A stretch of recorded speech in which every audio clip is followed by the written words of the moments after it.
Iwo Jima. Real. They wanna know. Hey. Real. Hey. Real. Hey. I want to be famous. Welcome to Who Weekly, the podcast where you'll learn everything you need to know about the celebrities you don't. I'm Bobby Finger. I'm Lindsay Weber. And this is a People magazine headline. Sally Struthers says she was, quote, fat shamed by Betty White, calls her, quote, a very passive-aggressive woman. Like, don't let her rest. Drag her. Do you think that Sally Struthers knew that she had to wait for Betty White to die 3 years ago to be, like, America's most beloved, oldest person alive? Basically, at that point, I'm coming for her ass, but I'm going to have to really wait. This is very smart. She set a timer after her death. And it went off, and then she found a random podcast and was like, I hated that bitch. I'm not shocked. I have to say, I'm not surprised. I'm not surprised that Betty White was really cruel to people, and especially women who were not skinny. Not a perfect person. No, well, no one's perfect. But Betty White, the old Betty White, the 99 years old Betty White, would have never done that. I kind of think Betty White was doing that from the time she was 15 to the time she was 99. I think she was kind of like, really are you mean sure you need another serving, dear? If you're of course I feel sympathy for Sally Struthers for going through this moment, but if you're surprised that Betty White was like kind of an asshole to people, if you want to be somebody, if you want to go somewhere, you better wake up and pay attention. I'm sort of like, that's what her whole deal is. She's an old-timey comedian. The quote's funny. I have to say, now that she's gone, I want to talk about Betty White for just a moment.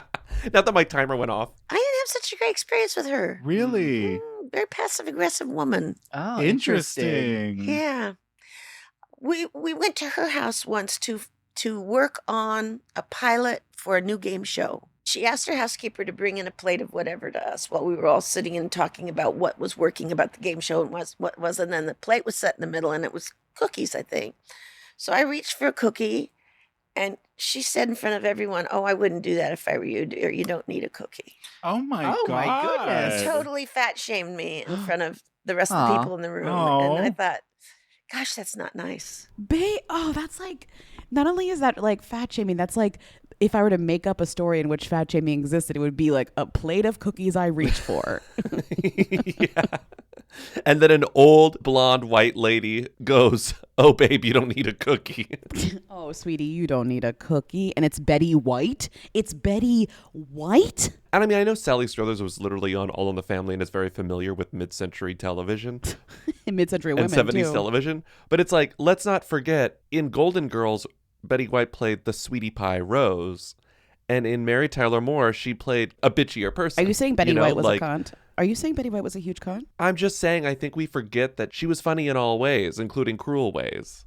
I guess that's what I'm getting at. You don't live 99 years without being a little bit of a bitch. Like, you just can't. There's too many years. Too many years on the planet. That's like, sorry. And I say this is the king of holding grudges. Like, you say one nasty thing to me, one vicious, nasty thing to me, I will remember it for the rest of my life and hate you for the rest of my life. But it's funny to me that Betty White said something nasty to her, which was objectively nasty, a horrible thing to say. And she's like, I hate that bitch forever. Meanwhile, B. Arthur is telling her nasty things about everyone else, and she's like, oh, I love her. She's mean to everyone but me. Like, that's a funny way to think about, like, the psychology of gossiping and cruelty. Yeah. It sounds like you had a lot of great experiences with B. Arthur. Oh my gosh.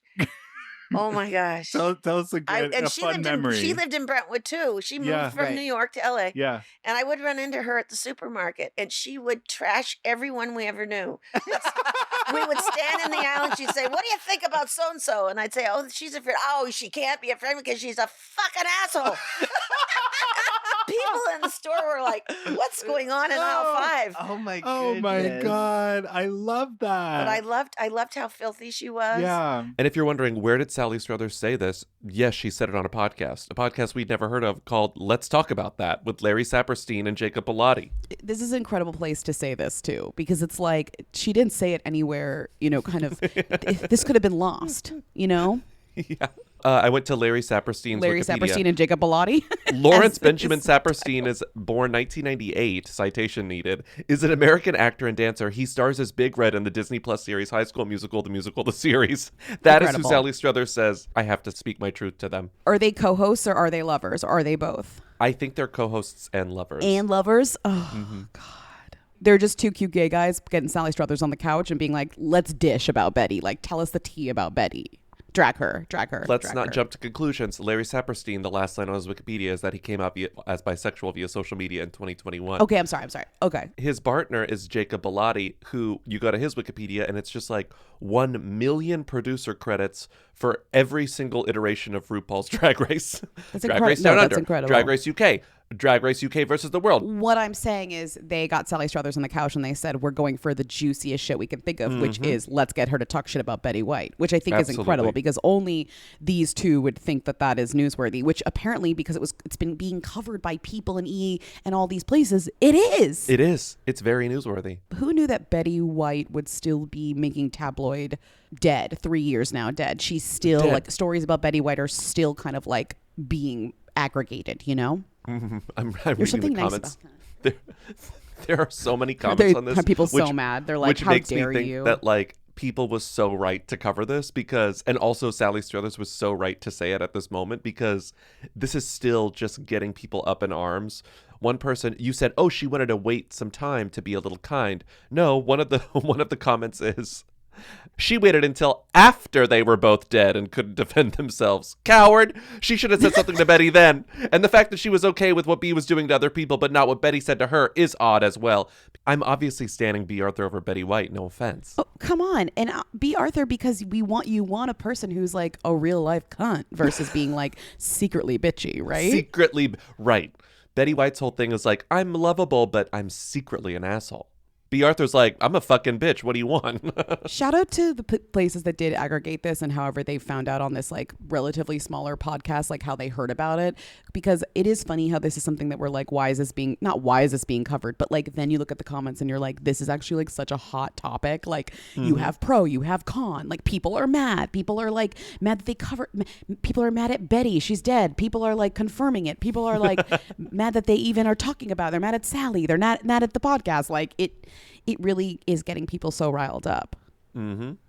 May she rest, you know? I'm really obsessed with like a 26-year-old being like, you will not believe who we have on the pod today. It's Miss Sally Struthers. Bobby, that's I literally love the you. culture. But I love the culture. It's like the only reason I knew about Sally Struthers was because of like, I love the 70s or something. For me, it's Gilmore Girls, but yeah. Gilmore Girls, sure.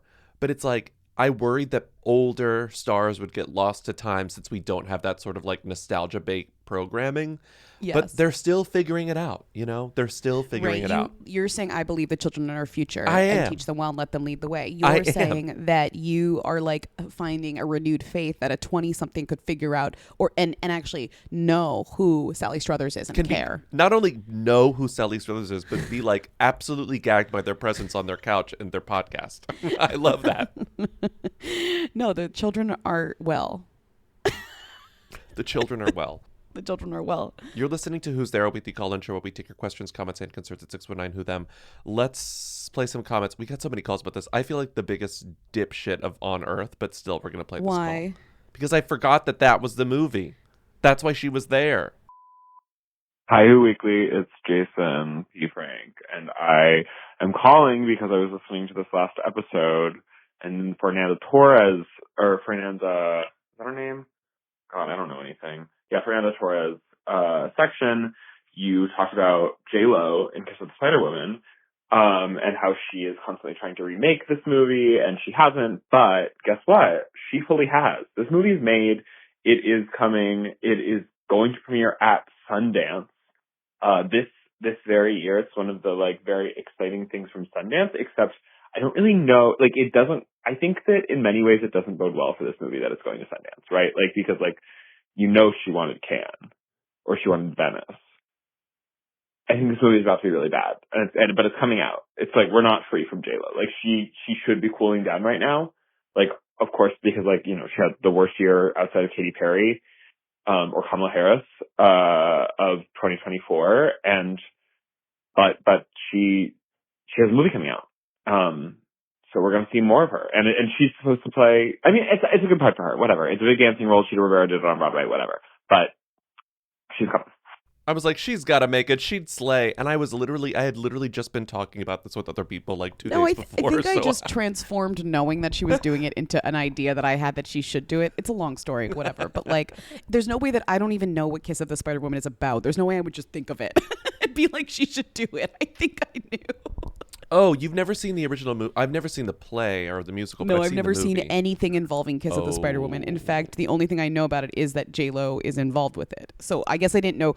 I guess what I'm saying is not that this matters at all, is I didn't know like the process to which she was, like where we are in the timeline of J-Lo doing Kiss of a Spider Woman. But I did know that like it is her big, she's excited about it. And I think that's great because I remember, and let's never forget because it never happened, when J-Lo was going to do a live Bye Bye Birdie. I'll never let her forget this. She snuck out of it or like got out of it because of COVID, but also because live musicals were kind of flops. And like, I think she saw that and said, even though we announced this, I'm not doing this. Like, we're getting out of this. It was announced. Oh my God. It was announced way before COVID. It was announced in 2017. Then they pushed it to 2018. And then J-Lo said, I'm never talking about this ever again. I know. Because I think it was like in the height of the live musicals, which was again the height. It was like a very short window. It's weird to call the height of musicals Allison Williams as Peter Pan. I know. Unfortunately, if you try and think of good examples of them, you literally can't. Grease was good. Hairspray was good. Rent flopped because remember they had to play the dress rehearsal. It wasn't actually live. But I'm just saying, like, it was that. Well, I think Rent was kind of like they were like, we're not doing this again. Look what happened. It's so crazy that this happened. Because yes, everyone's like gagged, like making fun of Allison Williams' Peter Pan, but at least that happened. Rent was remember Sound of Music with Carrie Underwood? Hold that thought. Remember that? Yes, it was the initial. It kicked it off. It was pretty good. Okay, sorry. My point is that J-Lo has been flirting with the movie musical since Selena I guess Selena doesn't really count, but you know what I mean, for a long time. What's funny to me about J-Lo is like she refuses to do actual Broadway. She's like, I will do a musical, but I will be doing it once. Oh. You know? Or like I'll be doing it as a I'm not doing it every night. What do I look at you?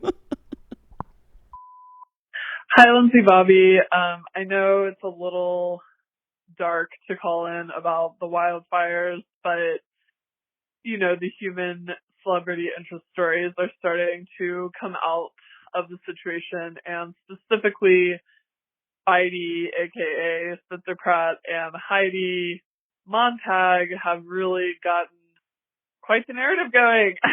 And I kind of just want to hear you talk about it, the fact that she is having this belated number one hit on iTunes and all that good stuff. And I also just saw a Glamour Mag cover. So if you feel like chatting about it, it'd be awesome. Crunch, crunch. I like this call that kind of is like hedging its way into this question because I agree with you. Like it hasn't been the most fun few days to be like, let's care about this. Let's talk about celebrities. Yeah. Totally. And I think that, you know, a lot of our friends have been affected by the wildfires. It's not just celebrities, though I feel the coverage of the wildfires in like connected to celebrities has been very interesting, where they're just like, here's a list of all celebrities who've lost their houses. And then you're kind of talking about, which is quite interesting and does get into this conversation because Spencer has talked about it. It's like, how rich are celebrities? Like, what does it mean to a celebrity to lose their house? Like, like, you know, you're always looking at celebrities in their big, beautiful houses and you're like, they're so rich, they're so wealthy. It doesn't matter to them. And of course it matters to everyone to lose their house. And also there are celebrities can be really rich and they can be kind of rich. They can be like almost middle class rich, right? Like it's just one of those things on a scale that is kind of sometimes beyond people's comprehension when they're just like reading tabloid magazines. Yeah. I'm scrolling through lists of like you were saying, every celebrity who lost their home in the California wildfires. And the lists are so massive and varied in terms of fame level, where it's like, oh my God, like someone I definitely have heard of, someone I've definitely never heard of, but someone who is absolutely famous in whatever part of the sphere they are famous in. It can almost distract you if you don't know anyone in Los Angeles, where you think that like, oh, it just hit the famous neighborhood. It just fit the famous neighborhood, but that's absolutely not true. But a little bit of optimism thinking, like it is like bringing attention. I mean, celebrities, their main function is to bring attention. So, right. So it's like, natural disasters happen across the world all the time, and people kind of care about it for 1 second and then move on. I do feel like the attention via the celebrity lens to the LA wildfires is paying for people's GoFundMes in a way to like get them money to rebuild, like people who aren't celebrities. Yeah. So I do feel, if I'm trying to look on the bright side, which I often am to my detriment sometimes, I'm seeing it being like, it's keeping it in our attention. It's keeping it in the forefront since it's still kind of happening. It's not over. It's a blessing and a curse that I think it's slight majority of blessing. So many celebrities are now donating because it's their friends and it's their industry and it's all these things. And so many celebrities are saying like, we have to donate, we have to do something, we have to help out. Totally. In a way that I think is ultimately quite helpful, but it, again, can also make people who really don't understand the geography of Los Angeles and what's going on like, oh, is this just a celebrity thing? Like I think it is still, it's doing double duty, but ultimately I think it's doing a good thing. Totally. But that's why I like the Heidi Spencer perspective. Shout out Heidi Spencer, who had us on their podcast, which is now no longer in existence. So sad. Huge loss, honestly. Huge loss, that podcast, I think. I miss it. Can you play, let's start off with just, I wanted you to play the clip of him talking about what we're talking about, which is that the at the bottom of this, we'll go back up to the top, but at the bottom it says, this is a very great clip, very, very Spencer coded. Will you play that? Oh, this is when we're on the beach and he's like, everyone thinks I have a lot of money, but I don't have a lot of money. This Okay. because this is a big refrain from him that I think is quite interesting. You know, one of my favorite things about my house burning down ever since 2010 when The Hills was canceled, everyone's social media and Google I've ever read about myself is I'm a broke nobody. But then it takes all of our possessions in our house burning down, and now in all my comment section, everyone's just like, what are you crying about? You're a rich celebrity. My gosh, what a rebrand. Please, everyone update my Google alerts. That celebrity net worth thing that said I've been worth like $1,000 for the last 15 years. Please update that, because, you know, I'm enjoying now being called a rich celebrity. So thank you to everyone in the comment section that says, who cares? You lost everything. You're a rich celebrity. You know, I'm almost at a minute. So sorry I have to sit here because I'm a rich celebrity. I need to get 50 cents from TikToks from the Creator Fund. Okay, a minute.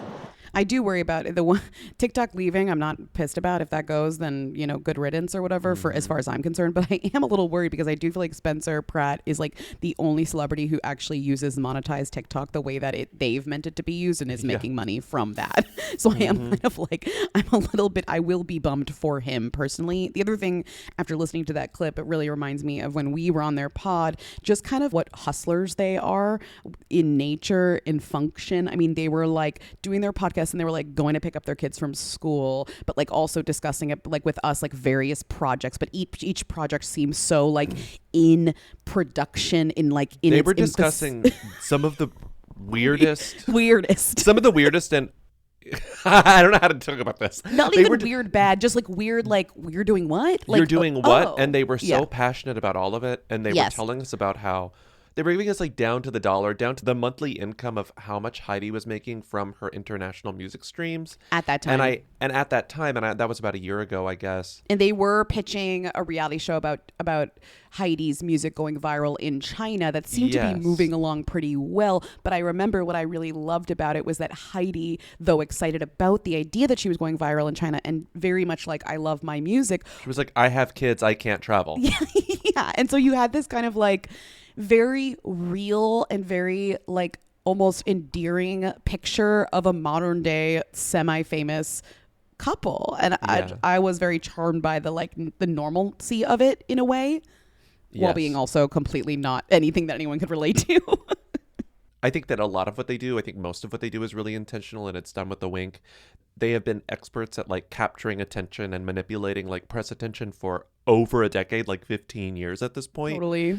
So I'm not surprised that in a horrible tragedy that's happening to Los Angeles and a lot of celebrities, they're the celebrities that are somehow getting the most attention, even though they are not the most famous people in this like tapestry of famous people who have lost their homes in the fires. Well, I think that Spencer through TikTok has opened the door to his home in such a very intimate way with his followers on TikTok and through all this, that to the point where people really feel they know him. I mean, people were mentioning the hummingbirds. They're mentioning, people, I know what the inside of their house looks like because of TikTok, because of the coverage of them, because I've seen it, like they're nothing but open. Also, it's funny, like in terms of like celebs that live in the Palisades, like they're on a list in my mind of celebs who live in the Palisades because of like them being so open about living in the Palisades. Like I know his parents also live there too. I think that's why they moved there, maybe. I mean, it's just like, it is just fun. It's just because their parents, this is just not out of nowhere. Like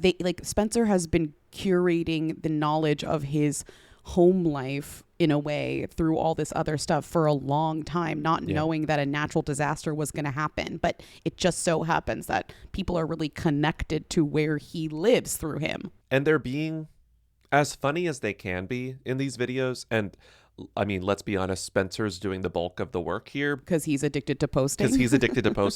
So the sort of wonderful, beautiful coincidence that's happening here is also that Heidi's album, Superficial, which came out 15 years ago, is celebrating its 15th anniversary. And it was totally a coincidence. Right. This was already in the hatch. Well, because of the China thing, Bobby, because of the China thing. They weren't thinking this would blow up because of a fire that didn't exist. No, that's where I was going. They were re-releasing this because of the China thing, which is incredible. And it was going viral on American TikTok too. But really, for the past year plus, Heidi's music has been like internationally very popular. And it was spreading to TikTok in America popularity as well. So they had this anniversary edition of her much lampooned, but also pretty highly stanned album. Stand in the way gay people are like, why isn't anyone paying attention to how good this is, right? I mean, right. We know a couple of those people who are like, I've always loved it.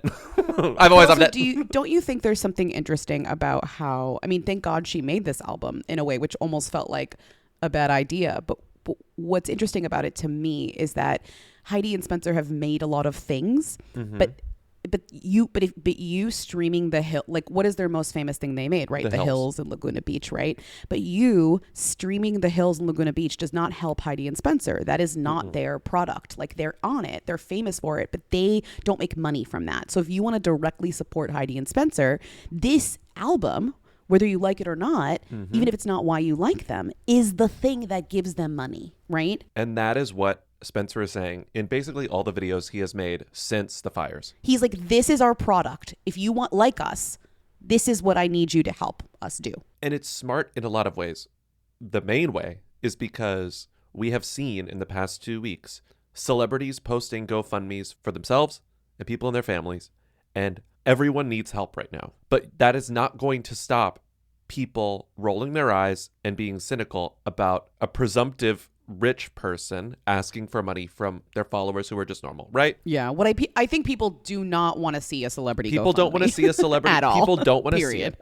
Whether or not it's valid, people don't want to see it, right? They're like, I don't want to focus on those celebrities who've been affected by this. I want to focus on the normal people who've been affected by this. Like, all of these are opinions that you can totally understand.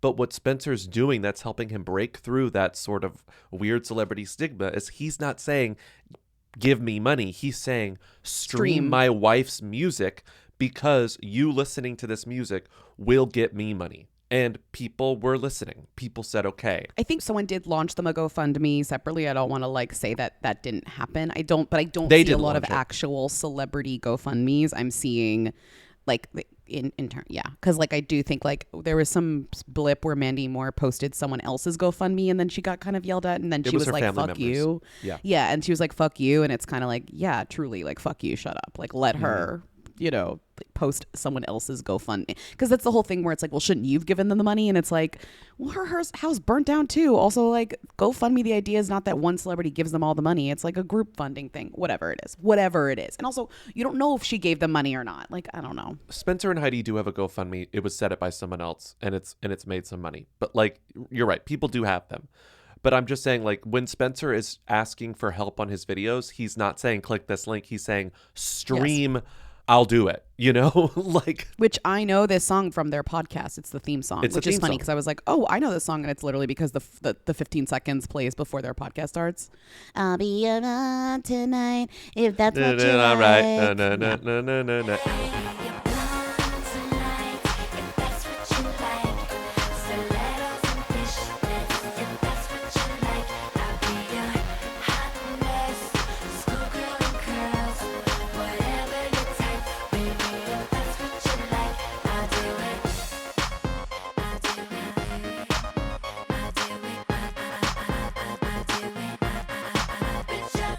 A new video for this song for its 15th anniversary was planned. It was already done. planned. It was already coincidentally planned. already locked and loaded, ready to go on OnlyFans Live, which is apparently OnlyFans' streaming service. Their new TV service. I think Leah McSweeney from The Housewives helped connect, I have a feeling, with the OnlyFans kind of world, because OnlyFans is trying to branch out into just being a platform, not just a kind of what we all like see a paid it as, service but just thing, yeah. an actual video platform. So it was produced there, and weirdly, the director is this like Ukrainian viral video maker.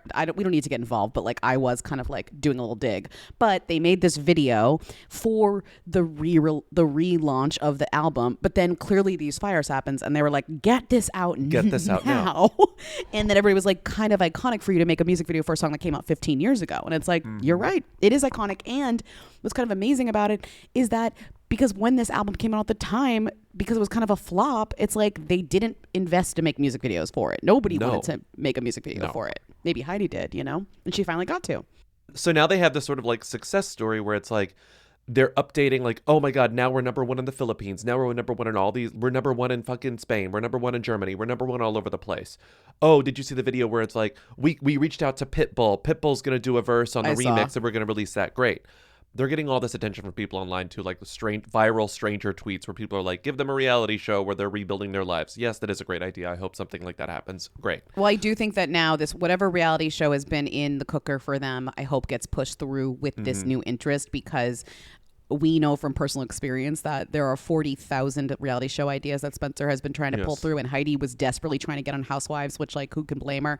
And yet none of that was clicking for them because of like attitudes. And I think like now's their shot, and it'd be silly for them not to get something together. It'd be silly.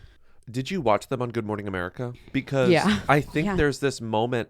It's just this disarming moment where they have spent a week trying to have a sense of humor about the worst thing that's ever happened to them. Well, especially Heidi is more earnest than him. She's kind of in the background being like, I'd love to go back to my house. I really want to go home. Like it's not funny anymore. And they sit down with Good Morning America, and Good Morning America is like, very sympathetic to their loss, but also talking about like the streams of Superficial, like how it's moving them number one in all these places.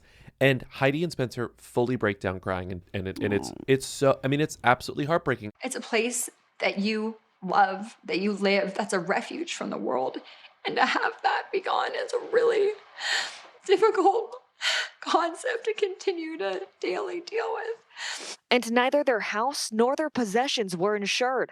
They say, like many people in California, they were dropped from their policy. So we were house poor, as they call it. Like, we have a house and everything else is a hustle, is a grind. So yeah, we're definitely counting every dollar that we make. But it's this reminder that for as funny and wacky as they're being, like, they lost everything, and their story is not this singular thing. And I think they're doing to their credit, they're doing this really good job of reminding people that it's not just them, that it's not just celebrities, that they don't need all the sympathy in the world, that it should go to people who don't have the opportunities that they have of like getting these streams. What's sad about it is that, and then what's kind of so Heidi and Spencer about it is when Spencer makes a TikTok where he's like in the rubble of his home and he pulls up a pan and he's like, oh, here's a fully intact All-Clad where I made my hummingbird sugar. Nectar. And then he's like, thanks, All-Clad. Like this, and he's being joking. He's being dry. He's like, this survived. That's incredible. And then of course the first comment in the TikTok is from All-Clad.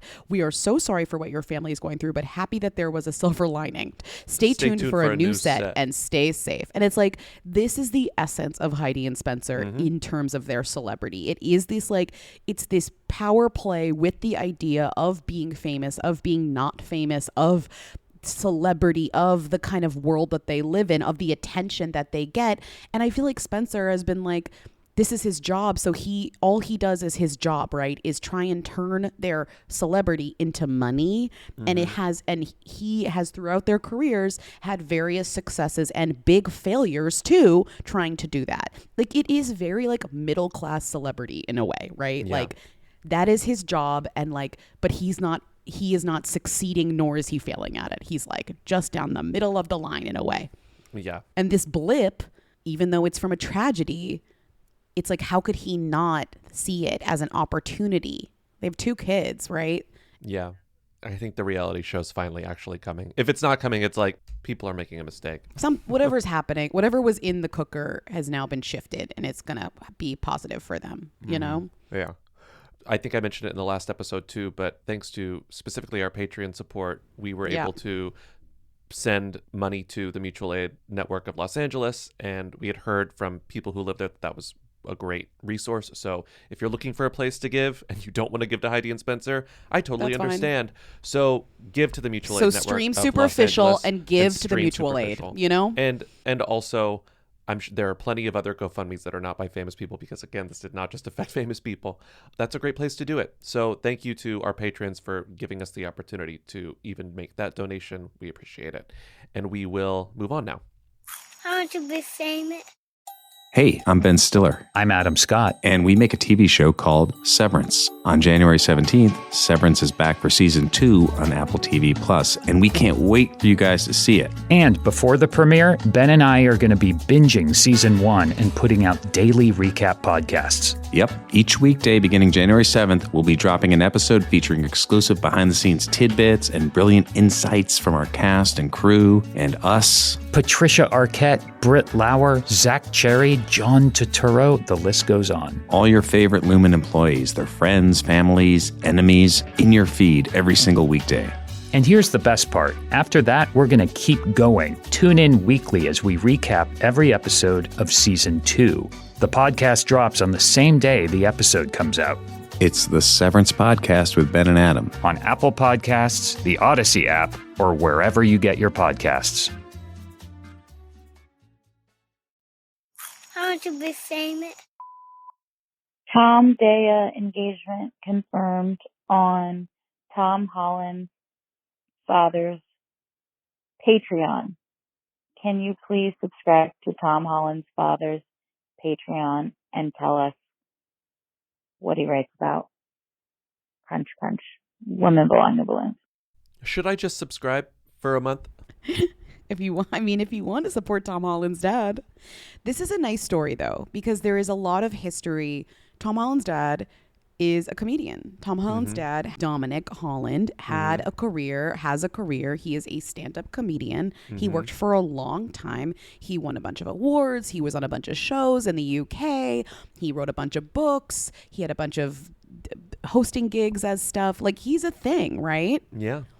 And what's funny about him is that he wrote this essay that became a book, or a book that had an essay excerpted. I kind of forget. An essay that became a book, I think. You sure? I think so, because he says he rewrote it. And he wrote it. It's called Eclipsed, and he definitely self-published it. It's giving self-published. It's called Eclipsed: Turns out Spider-Man has a dad after all. And there's something fascinating about this guy, because I don't think it's supposed to be mean, but he is obsessed with the fact that his son is more famous than him. And there's only one way to put it. He is obsessed. He thinks about it a lot. He wrote an entire book about it, literally an entire book. I was kind of opening, I didn't buy it, but I Amazon opened and read kind of some of the inside of the book that they have as a sample. And I'm just like, wow, he's telling the story of how his son got discovered to be in the Billy Elliot musical, and it changed the trajectory of their lives while he was still working as a semi-celebrity as well. And then at some point his son just shot up, became way more famous than him. So he wrote this blog post for The Independent in 2013. Honestly, since then he really has stopped kind of publicly writing this over and over again. He only did it kind of for a few years. And it was when Tom Holland was a lot less famous. He took a break. Then a couple of years ago, he was like, I'm actually going to start a podcast. And then he abandoned that after a couple of years. And it seems like this Patreon is kind of his middle ground, where he's like, I still have this desire in me to blog about my life and write. Be funny and write. But maybe I don't need the attention of it being on The Independent, or maybe it's harder to get a gig at The Independent. So I'm just going to make a Patreon. And and even says in this post that everyone is sort of aggregating sort of delicately, because it's weird to aggregate a paid post, which I just subscribed to his Patreon, and I'll sort of get into that in a second. But it's at least if I make it pay gated, I may feel compelled to do more. Sure, and we should support people's writing and their creative work, no matter whether they're Tom Holland's dad or not. But he even says I don't really need the money. Obviously, I'm not doing this for money. So he's getting ahead of the people who are like, you're asking for money and you're the father of Superman. Don't you have enough? Being Tom Holland's father doesn't like, it's not, he's not like his manager. Like, we don't know what his financial situation is. Do you want to hear a funny story that he tells that I didn't put in here, but I'm remembering now? Yes. So he tells a story in his book about how when he was younger, somebody reached out to him from some newspaper and wanted to put him on a list of like the most promising up and coming talent. Okay. Mm-hmm. And he was going to be on this list and he was so excited. And then he heard that he wasn't going to be on the list because a different editor at the paper said that he wasn't up and coming. He'd already made it. And then he was kind of like, damn, like that's nice. But then also like, I kind of want to be on the list, but also that's nice. And guess who replaced him on the list? Oh my God.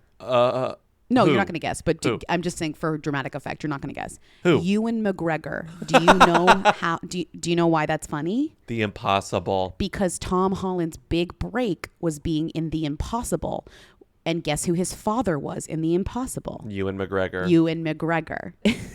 So then his dad That's was kind of crazy. like, it's crazy that like years later, this man that replaced me on this list would play my son's father in the biggest movie of his career at that time. That was like that was the big breakout. God, that was such a scary movie. Naomi Watts, Ewan McGregor, Tom Holland. I remember The Impossible. I'm never watching that again.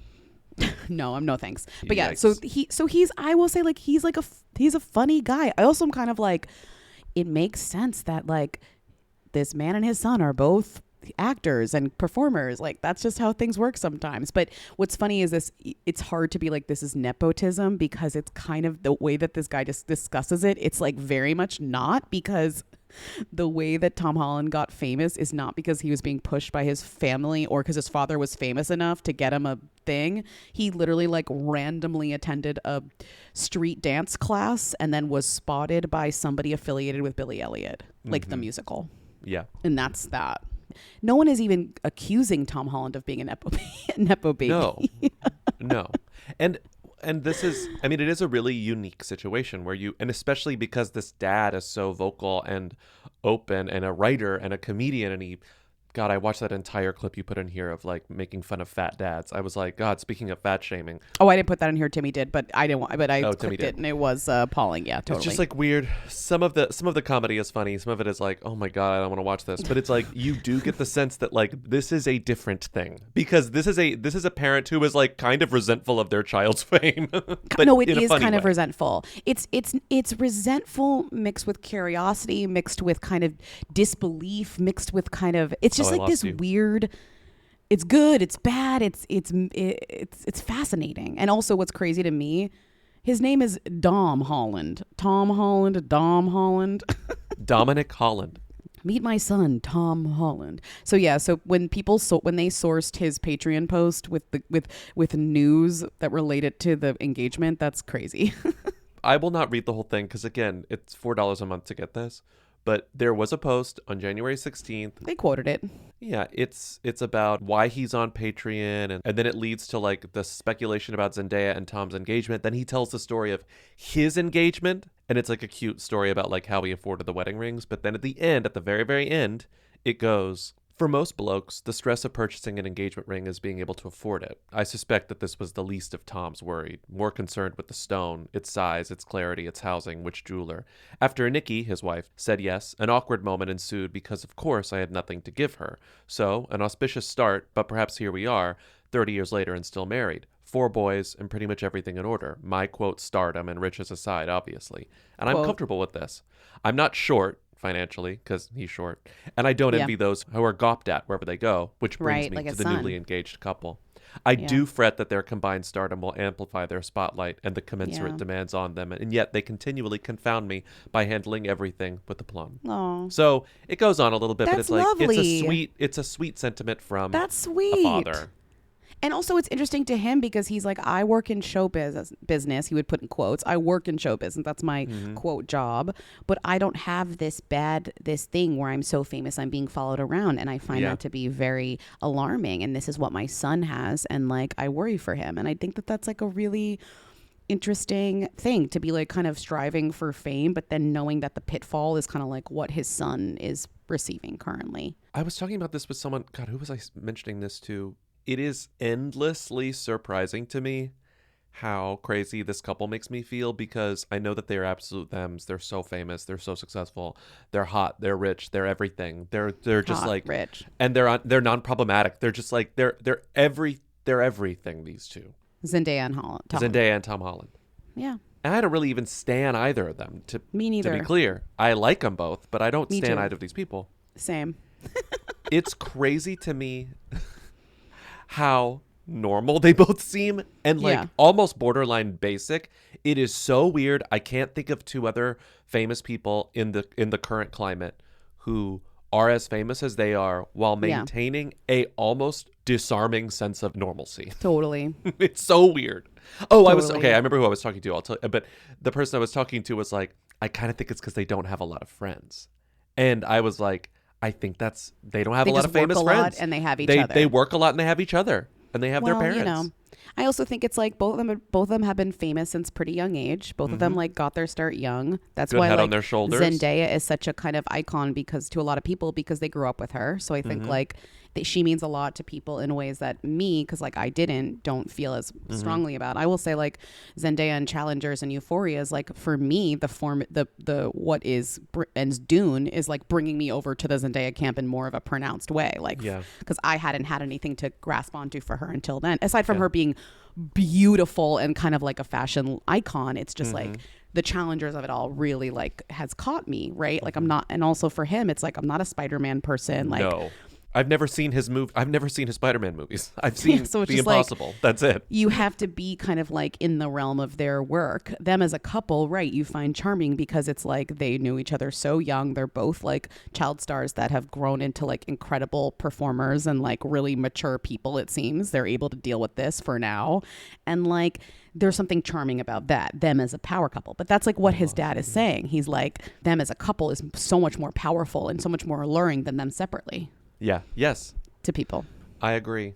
Dominic Holland takes on life. I Love an Abandoned podcast. Launched a podcast, made 20 episodes over like 3 years, and then who knows what's going on. Hey, Lindsay, Bobby, Timmy. So after Carrie Underwood announced she would be singing at Trump's inauguration, Carrie Underwood Chart has rebranded on Twitter as Megan Maroney Stats and is kind of dragging Carrie, which is fun. But who is Megan Maroney? Crunch, crunch. The caller is calling about a Carrie Underwood chart stan account that transitioned to be a Megan Maroney stan account. I'm like, can I just say something? You gotta, no offense, but you should fact check the Megan Maroney of it all before you make a full transition. Not that I know anything, I really don't. This person might want to dig a little bit more into Megan Maroney of it all before they fully transition to a Megan Maroney stan account. But you know what? Stan accounts, as someone who studied them for over a year and then did a whole thing about them, they do what they gotta do, and they're, you know, and if that's your journey, you're gonna latch on to whoever. What is devastating but interesting is if you think about the last Trump inauguration, like no celebrities wanted to touch the event, and celebrities wanted to no one wanted their song played, nobody wanted to be near it, whatever. And now there is kind of this unfortunate and interesting switch where people are more like, let's do it. Fine, I'll come out. I'm out and proud. The masks are off. They're like, fine, we're doing this. They're like, this is about bringing people together. Did anyone perform at that thing? I literally don't remember. I didn't watch it. There must have been someone, but who was it? The craziest thing I've ever seen in my entire life was J-Lo suddenly saying, "Let's get loud" at Joe Biden's inauguration during COVID. I was like, what am I watching? It really set the tone for a bad 4 years. It really did. It really did. We should have known, honestly. She gave the kiss of the Spider-Woman death. On the Wikipedia for Donald Trump's inauguration, several artists were approached to perform, including Jennifer Holliday, but then withdrew after consideration. Lee Greenwood performed "God Bless the USA." Toby Keith was there. Three Doors Down. Toby Keith, before he died. The Piano Guys. Yes. Okay. Piano Guys. We talked about this. Go back to that episode. Depressing. Piano Guys. This was not the day of the inauguration. This was the day before, but still, those were the performance were there. What were the Piano Guys? Iconic Who Weekly segment about the Piano Guys. The Marine Band performed "Hail to the Chief." The Tabernacle Choir performed "America the Beautiful." You didn't really have celebrities performing beyond Jackie Evancho performing the U.S. national anthem. Okay, so it wasn't a star-studded event beyond the day before. Okay. As Lindsay was saying, because the masks are off and everyone's more comfortable saying, I love this man. Or not even I love this man, but I support us coming together, blah, blah, blah, with the small subtext of like, I always liked him and I'm fine and I voted him. You know what I mean? But it's still a kind of weird doublespeak, but yeah. The second one, that's going to be, what, in a week? Can't even believe this, is going to have Carrie Underwood, should have known, the Village People, Rascal Flatts, and probably more. Life is a highway. So now what's funny is like whenever a celebrity comes out to like do something like this, everyone's like, where were the signs that they were Republican? And it's like, I'm sorry, but Carrie Underwood, whose music I've liked throughout the years in various forms, some I liked, some I haven't, is so clearly loving Donald Trump like throughout the entirety of her life. She's married to a football player who came out in support to stand with Aaron Rodgers when he was like, vaccines are bad. Remember that? Her biggest song is about getting so pissed off at someone that you like destroy his property with a baseball bat. Well, that's nonpartisan. That who can't relate to that, babe? I'm just saying, like, come on. This is a girly whose entire vibe is like, oh, you don't like what I have to say? Well, I'm going to kill you. Well, that's... I wish she would do it more. She posted 1 week ago. I was laughing so much because like when this got announced, like people were, obviously upset and felt very kind of betrayed, betrayed by her. She's an American Idol alum. They felt like they've known her from the beginning or whatever. And were hurt, a little sad. So they went to her Instagram and her like one of her last posts a week ago, she posted all this garlic from her yard and the caption was, and it's just a pile of garlic. And like a pile of dirty yard garlic. Dirty garlic. And she grew the garlic. She wrote, spent all day yesterday dealing with all the garlic in the root cellar. I'll have a new crop coming later this year, so I figured I might as well preserve last year's haul. I pickled some, minced and pressure canned some, and dried some garlic for garlic powder. Our whole house now smells like garlic, but I'm happy with how it turned out. Now it's ready to use when I need it. And then people read the comments. Fuck you, bitch! Fuck you, bitch. No, like top comment. Boo. Next comment. Don't forget to carve a swastika into the leather seats, girl. A joke about before he cheats. Someone else saying Kelly Clarkson is our American Idol. Someone else goes, nothing says good little Christian girl like performing at a rapist's inauguration. Like, yeah, people were going for it. They were stop. Yeah. Doesn't matter if it's about garlic. It's like, I hate your ass. I can't believe you are doing this. So yeah. I mean, they have a point. I mean, and she's always been like, I'm not political. Like, don't pin me down. Like she's really given kind of that line for a long time in a profile with The Guardian when she was at Glastonbury in 2019. She was like, I feel like people try and pin me politically, but I stay out of politics or whatever.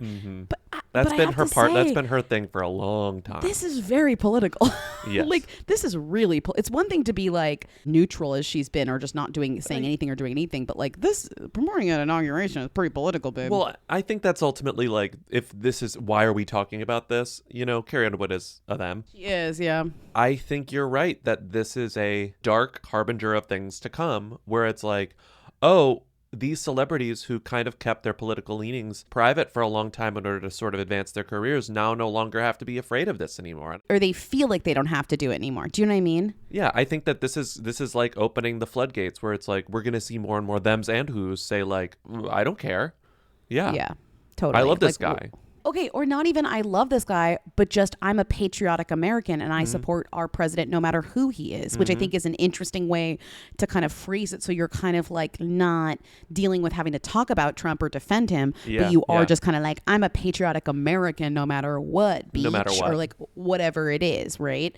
I just think it's going to be sad and weird and scary, and it's indifferent from the first time. This is your first warning of this administration. Stop standing now, because the people you stand are going to disappoint the celebrities. You. Yeah, stop standing celebrities now. The era of standing is over because it is kind of a dangerous road to walk down. The rod of the Village People, quote, "We know this won't make some of you happy to hear. However, we believe that music is going to be performed without regard to politics. Our song YMCA is a global anthem that hopefully helps to bring the country together after a tumultuous and divided YMCA campaign. is like a gay. It's like a gay banger. They Like, never that's claim crazy to me. YMCA as a gay thing. It's so the Village People are wacky people. Well, that's what I was saying. If they performed Macho, I know they're doing YMCA, but if they did Macho Man, I would kind of be like, LOL. What? Yeah. I would lol, but they're not. Yeah. And Rascal Flatts, you know they're gonna do Life is a Highway. Fucking Yeah. Life is a Highway ass. Yeah. Which is gonna ruin that song from Cars. When did they say this? Oh, yeah, 2007. This is an iconic quote. Someone was like, yeah, obviously YMCA is a gay anthem. And then the writer was like, no, it's about how the YMCA is a really cool place to play basketball and swim. They were like, oh, okay. Oh, so they were like, no, the YMCA is where people are hanging out and like having a time and lifting weights and like having a cheap gym membership. Yes, and their yes. kids can like take swim lessons. And he's asked about this. It's what's his name? Willis, Victor Willis. He's asked about this all the time. They're like, it's a gay anthem, right? And he's like, no, it's not. It's about how the YMCA is a really great place to work out and make friends and like swim. Like this is not a one-time quote. He says this a lot. You know. Oh, Macho Man, it's about gay people. He's like, no, it's about Donald Trump because he's a macho man. Like, what am I going to tell you? Like, what do you want from me? Yeah, no. I mean, whatever you got to tell yourself in the morning to keep yourself going. What I love about Life is a Highway is that it's pretty literal. Like Life is a Highway. What more is there to say? I want to drive it There's all no night long. subtext there. No, literally, Life is a Highway is one of the most iconically bad and straightforward songs. Yes. So buckle up. Life is a Highway is one of those songs they play like at prisons to torture people. I'm pretty sure it's on the list because it's really repetitive too. Yeah. It's like torture music. What's crazy is that Life is a Highway is so old, but then it's been covered Cars. by so many people that it always feels kind of new. So you're like, oh yeah, isn't that song like 20 years old? You're like, no, that song is actually over 30 years old because it's been covered a million times. You're just familiar with the Rascal Flatts. It's like not even their song. Right? It's not, right? No, they were the third band to cover it. I think it was the most successful one. I'm assuming it's the most successful one. But like, because of They're Cars. number 3. Because of Cars. They're number 3 and it was for Cars. It's for Cars. I keep saying the movie Cars. And what blows my mind is that you think of like Life as a Highway, like highways are such American things. It's like the interstate system, like, oh, car culture, America. Life as a Highway is a Canadian song. It's Canadian And they don't even have cars up there. They don't even have cars up there. Cars. They're taking mooses everywhere. They're not even cars. driving. They don't even have cars. Oh, you know what other song they have? The Rascal Flatts? What? Another hit? What hurts the most is getting so close. You know that song? No, I actually And having don't. much to say. Watching you won't go away. That song. Sorry, I was just thinking about if they had any other hits. But what hurts the most was pretty big.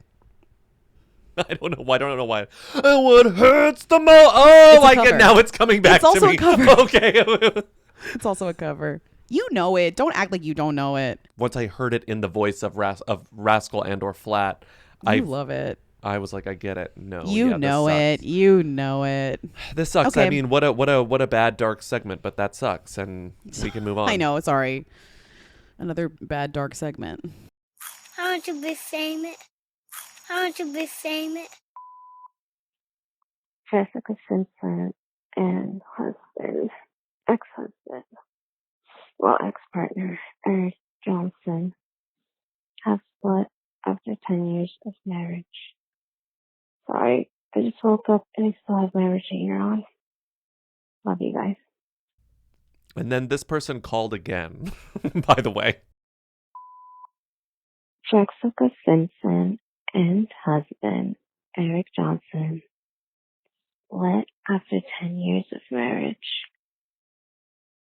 Sorry, I just woke up and I still have my retainer on. Love you guys. Crunch, crunch. Like, called twice, but didn't take the retainer off between the two calls. I was like, okay, diva. I was listening to both of those in order, and I was like, oh, the same number called again. Like, oh, I get to hear their voice without the retainer. But then it was just the same thing. She tried again. She tried again, but didn't take the retainer out. Mama, Legend. you did it. Legend. You did it. That's Do you perfect. think that are you going to give this as cynical a read as I think a lot of people are, which is like you are releasing this news during bigger news, aka the LA fires, in order to hide it? I don't want to, but I think we'd be remiss not to mention that it's the second Jessica who's released a big news divorce, aka been married for over 10 years to this person during this big fire news. I'm sorry. I don't, it's not like I'm like, yeehaw. I'm like, this is weird and I hate it. Yeah. But I did notice it. Jessica Alba's dropped like the night of the worst fire Fire, news. yeah. Jessica Alba and Cash Warren, again, another couple together forever, like over 10 years. Ever. And oh my God, and Bobby, another Jessica who like made herself more known now and as an entrepreneur than she was for like her career. Another Jessica who fully like doesn't act anymore. Jessica Simpson doesn't sing currently. Two entrepreneurial Jessicas. Two entrepreneurial Jessicas who like everyone's kind of like, oh, you forgot who Jessica Alba was? Well, now she's so rich. Like it's always that like comeback. It's like, oh, Jessica Simpson, you know, the shoes. You know, the shoes. She became a billionaire off of shoes. She's a billionaire. But also, you know, what's interesting is like when you break down the Jessica Simpson stuff and you look through a few different sources, I don't think she's not rich. Rich people know how to spend their money and sometimes they spend it poorly. Yeah. So there were so many rumors of them getting a divorce. They were literally not living together. He went out without his wedding ring. She was in the studio in Nashville doing like her breakup album. This was like basically forecasted. Like they're living separate lives. They put their house on the market, which was another interesting thing because there's also a lot of reports about how their house has like a gigantic mortgage on it, like a $22 million mortgage on their house. They took out all these loans against it. Because for a while, remember when she sold her business and then bought it back? That was like a big thing. She like sold her business, then her and her mom, who's kind of like the secret mogul here, bought the business back with like these loans. Therefore, there is this like $22 million mortgage. And then people were speculating the reason why these two broke up, or one of them, was because of the money was just getting to be too much. There's like a lot of debt going on. There's an argument to be made that this was done to sort of bury it in this like horrible tragedy, right? In the news surrounding the horrible tragedy. But also I was looking through how, I mean, they're a famous couple. There will always be rumors about a famous couple breaking up, no matter who you are, no matter how true it is. That's just going to happen. If you're together, there's going to be a rumor that you're breaking up. And if you're not together, there's a rumor that you're going to get together. In 2023, there were all these revelations about their relationship when the book came out. But it wasn't until late last year, as in November, December. He is, by the way, sorry, he is what's his name again? Eric Johnson. Eric Johnson. Eric Johnson. He's what does he do? I think he used to play football. Yeah, he used to play football. Yeah. He was in the 49ers. Okay. I always mix him up with Hillary Duff's ex. And actually, you know who I mix him up with a lot? Carrie Underwood's ex. Oh, God. Same guy to me. Mike Comrie. Different guys. Hillary Duff's ex? Yeah, he was that's hockey. Hillary Duff's ex. He was hockey. And then Mike Fisher, who's Carrie Underwood's ex. Okay. Or sorry, Carrie Underwood's. Sorry, Carrie Underwood's husband, present. current husband. Carrie they are Underwood's together. present. Yeah, totally. Okay, sorry. Back to what you were saying. Sorry. It started getting crazier in the past 2 months, where it wasn't just normal rumors. It was like, oh, we're getting sources saying that their marriage is over, that their marriage is bad. We're getting all these images of the two of them out without their rings on. Like, it did kind of hit a fever pitch a couple of months ago. So I think this was going to come out soon anyway. And then they thought, we may as well just do it now. But I think with or without the fires, this was going to come out in January or February. Oh, obviously. One of the funnier moments of this, I think maybe we talked about this. They asked Ashley Simpson. Ashley, fans are speculating that Jessica, this is actually called bad journalism. Ashley, fans are speculating that Jessica might be looking to get a divorce from her recent Instagram post, said reporters in one video. Do you know anything about it? Is it true? Do you know? And she just said no. No, she bluntly told TMZ while walking with her husband, Evan Ross, though it's unclear which question she was in fact replying to. Right. No. No. And the answer, she could have been answering this question. Do you know anything about it? This question, is it true? Or this question, do you know? No. No. No. Are you excited for her breakup album that she's currently recording in Nashville, Tennessee? I think that sounds great. I will listen to it. She did give the juice in her book. I wasn't a huge fan of her memoir, but she did give the juice. She gave some juice, and remember she released like a song to sort of go with and the book. She did a great job telling stories that had people really endeared to her and kind of changing the narrative of her career in a way. I saw that, and I was very like, she did a great job kind of like winning over people, really, because it's like people were very much like, she's not as good of a singer as we remember as a culture, kind of, when you're like watching stuff, but she was such a big celebrity and she like did a lot, and I stan her, and I thought that it was interesting to watch that. You know, Jessica Alba and Cash Warren, though, there were no signs that this was happening. No, that was crazy. And I think that they seemed to have buried it. Yeah. Jessica Simpson, I'm willing to say that was happening no matter what. There was too much lead up to this, and too many people were starting to ask questions loudly. Jessica Alba and Cash Warren, that was random. That was basically like 2 a.m. out on the night of a fire being like, we're broken up, bye. No further questions. Jessica Alba retains divorce lawyer amid split from husband Cash Warren. Exclusive source. This was People. It said they're splitting after 16 years of marriage. No matter what's going on right now, they will remain close. If they're filing for divorce, it's not because of some hateful drama. They're still happy together. And Jess has mentioned that it's hard to keep the spark. It's crazy. They met on the set of Fantastic Four. He was the director's assistant. She was playing Sue Storm. She hasn't said anything since. The Jessicas are both entrepreneur actresses who have 3 singer actresses, whatever, Jessicas that have 3 kids. Wow. I know. This is fascinating stuff. Entrepreneurial Jessicas with 3 kids and fresh divorces. And People, only one comment on this story. Everyone is too busy commenting on the Sally Struthers story to care about Jessica Alba and Cash Warren. It's so true. This is what people thinks people want to talk about, but then people really just want to be like, Betty White can stupid cunt. Sorry, that's too much. That's too much. Okay, let's do some quick calls. Actually, this call's difficult. Let me just do rank microwave buttons. Thanks.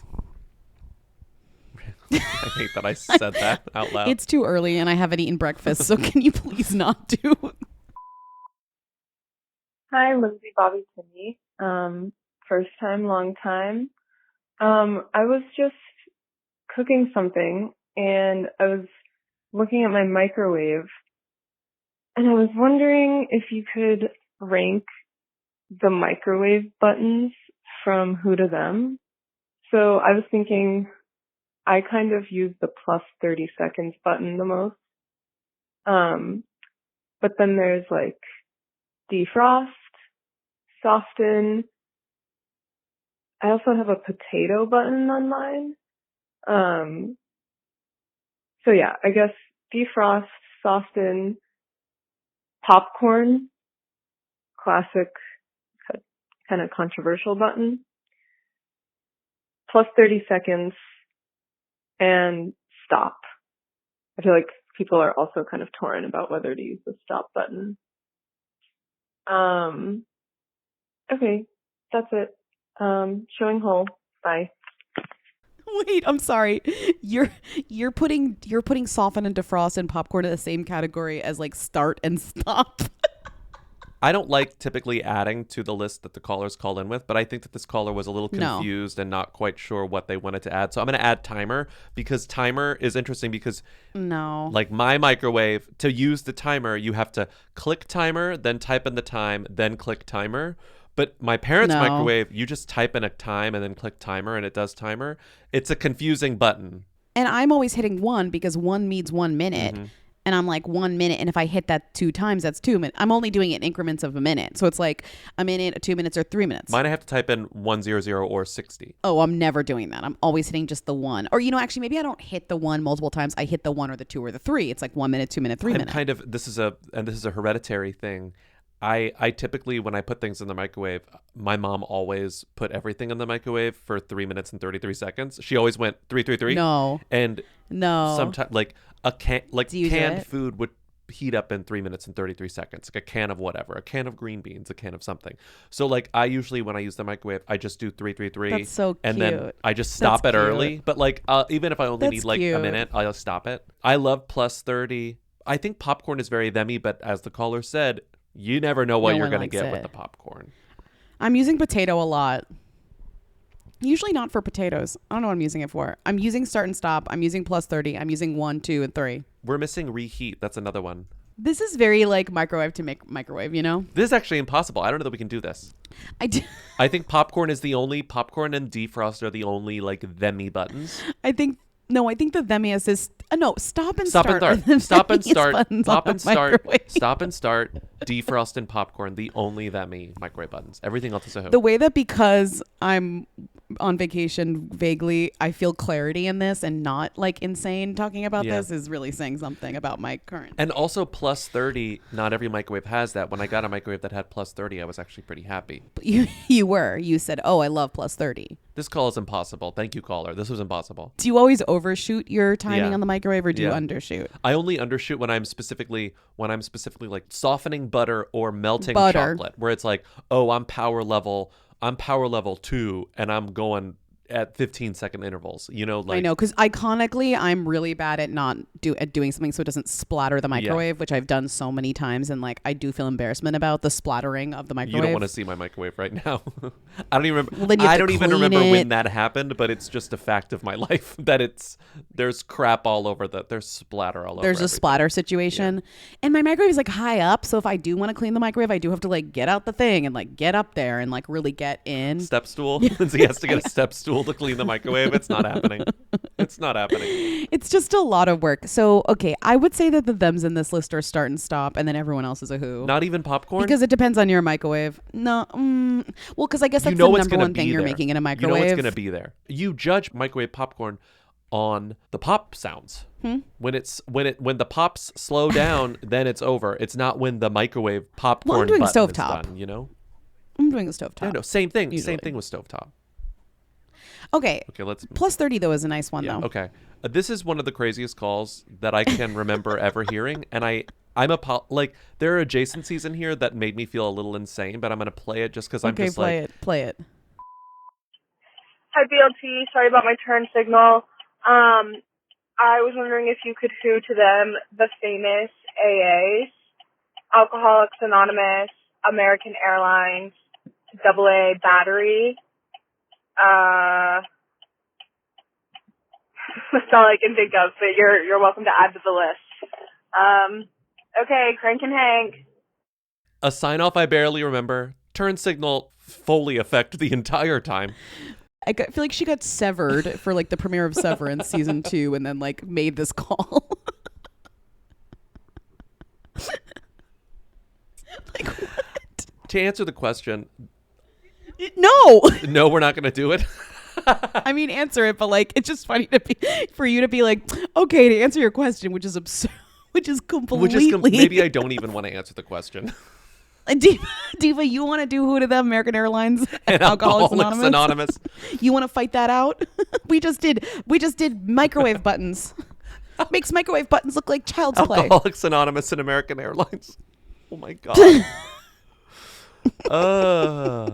This should have been called You're Doing Amazing, Sweetie, but I was just like, I couldn't believe this call. I was like, what hath we wrought? What have we done? But you know what's nice about it? It really shows that just when you think things are getting stale, you know, you always will find something to surprise you, like a caller asking this thing, and knowing. And honestly, I feel like if you're asking this, you're knowing you're not getting a response. You're knowing. And nor do you care. Yeah.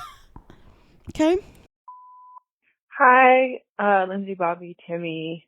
So I was just watching the new season of The Traitors, and Boston Rob is on it, you know, from Survivor. And when he shows up and he like takes off his little robe, like everyone knows exactly who he is. He's an icon. He's a legend. And you know, I turned to my husband and I was like, is Boston Rob a them?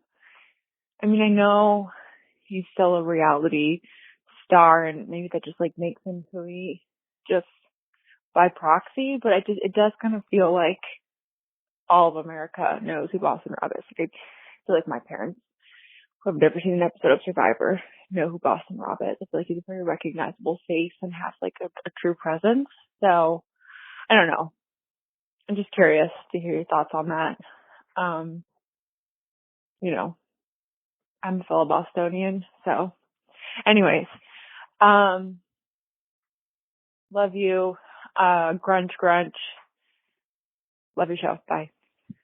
I would argue that actually not everyone in the Trader's house knew who Boston Rob was. Maybe a significant portion of them knew who he was. But when he was out, they were giving them that deal in the beginning. I won't spoil the Traders at all. But when they were offering that deal when he existed, there was a little bit of whispers as to like who that is. And some people were kind of having to educate other traders or faithfuls about why he was such a threat or why he was such a player in the game. Right. The people who knew who he was had a very strong opinion of him. And the people who didn't were sort of like, what? I mean, that's been the delightful part of so much of the show, the first couple episodes, when all of the reality stars, vague actors, brothers of famous people, weird politicians, when all of the people are sort of meeting each other and they're like, and what do you do? And they're like, housewife. Oh, I don't watch Housewives. It's like, oh, what do you do? I'm Challenge. Oh, I never watch Challenge. Or I love the Challenge. I'm obsessed with you. Like Zac Efron's brother, like watches every reality TV show, because what else does he do? So he just knew who everyone was because he watches a lot of television. Like, I think Boston Rob is a who. And I know that he's probably one of the most famous Survivor contestants. I knew who he was. But I think if I'm being honest with myself, that's a who. That's also like a classic who. I kind of knew who he was, but like it's a who. He not only is he I get that he's an iconic Survivor player, but part of a niche world in which, yes, maybe he's like a them, but he's still kind of a like washed up reality star, like who's making appearances on Traders. Like it's very who. It's the epitome of a who, in fact. And he's not branching out like, oh, Boston Rob wants to be an actor now. Oh, Boston Rob is starting all these companies and getting all this coverage on people for starting his companies. Like, no. He's got his thing. Yeah, totally. You're right. Yeah, I mean, I think what's fun about Trader, it's like everyone is a who. Like that's the nature of the genre. Like and they're all kind of like sizing each other up. Even they're all level degrees of who's, but they're all who's. Everyone who or nah. It's a great show that we will be recapping on the Patreon if that interests you. If you're not a member and you're like, I'd love to actually hear recaps. We haven't started yet, but we will be starting with the first 4 episodes, right? Because there'll be 3 and then the one that's new this weekend. Yeah, it's true. It'll be fun. It's already killing me. I fucking love it. No, it's fun. It's a fun game of just gameplay, but also just of celebrity, dynamics that fun. And I know we're going to talk about it more on the Patreon, but I forgot, and I was texting you about this as I was watching it. I forgot that like half of the delight of the show is watching cameras set up in the hallways of the mansion, where you're just watching people walk through the hallways looking for where everyone else is. So it's like Robin Dixon being like, "Where is everyone?" You have to say, Bobby. You have to. This is not interesting. This is not interesting. If no one's you gotta save it. Thank you for listening to another episode of Who's There. Keep calling in at 619-WHO-THEM to leave questions, comments, and concerns for our Friday show, which is happening next week. Support us on patreon.com/weekly for bonus episodes, a Discord server, commentary tracks, and more. You can also get the audio only on Apple Podcasts by clicking subscribe within the app. Thank you to Katie and Eric of The Who's for providing our video theme song on Tuesdays. Thank you to Timmy, our research and editorial assistant, for researching and editorializing. If you want to donate where we donated to the Mutual Aid Network of Los Angeles. You can click the link in the description of the podcast to do the same, and we will see you on Tuesday. Have a great weekend. Bye. See ya. Hey.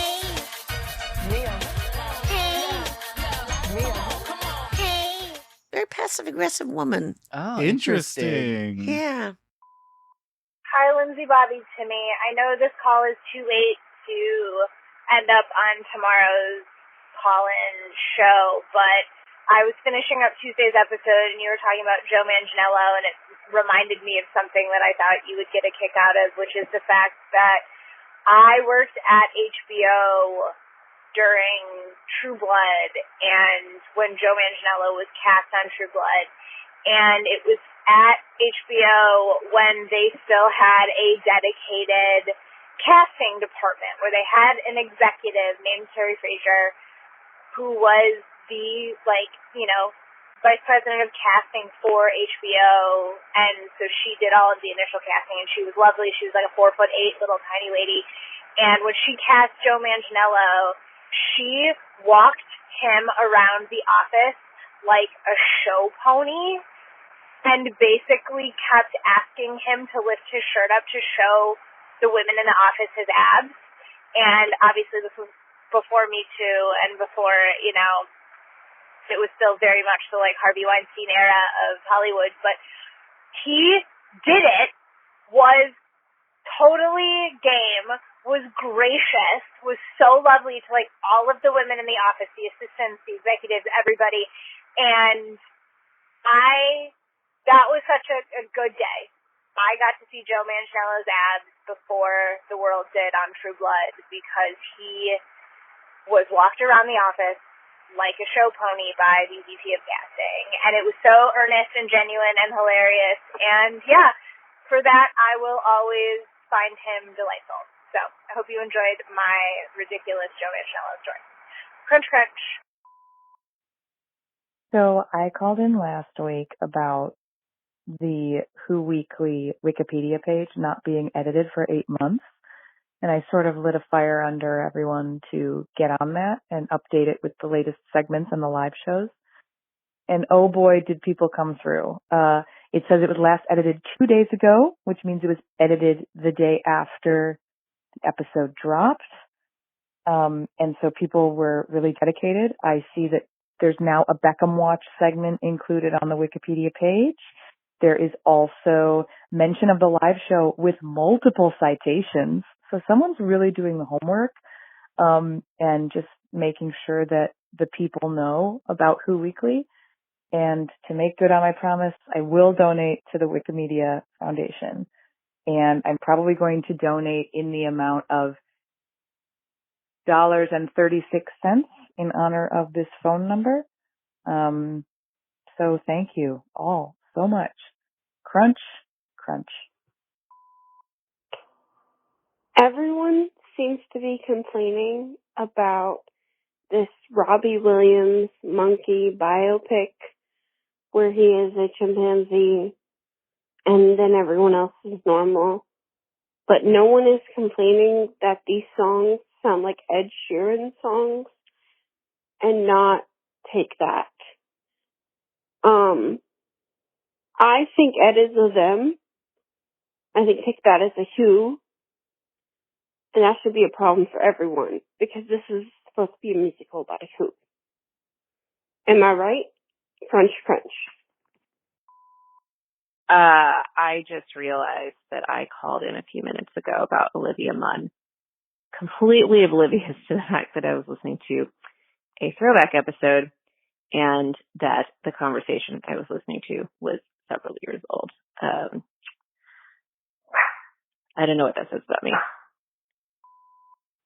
Hi, Who Weekly. I was listening to the morning radio because there wasn't any new Who Weekly episode this week, and they were debating whether St. Petersburg, Russia or St. Petersburg, Florida was the more first to mind. So I'm going to ask you, which is Zemir, St. Petersburg, Florida or St. Petersburg, Russia?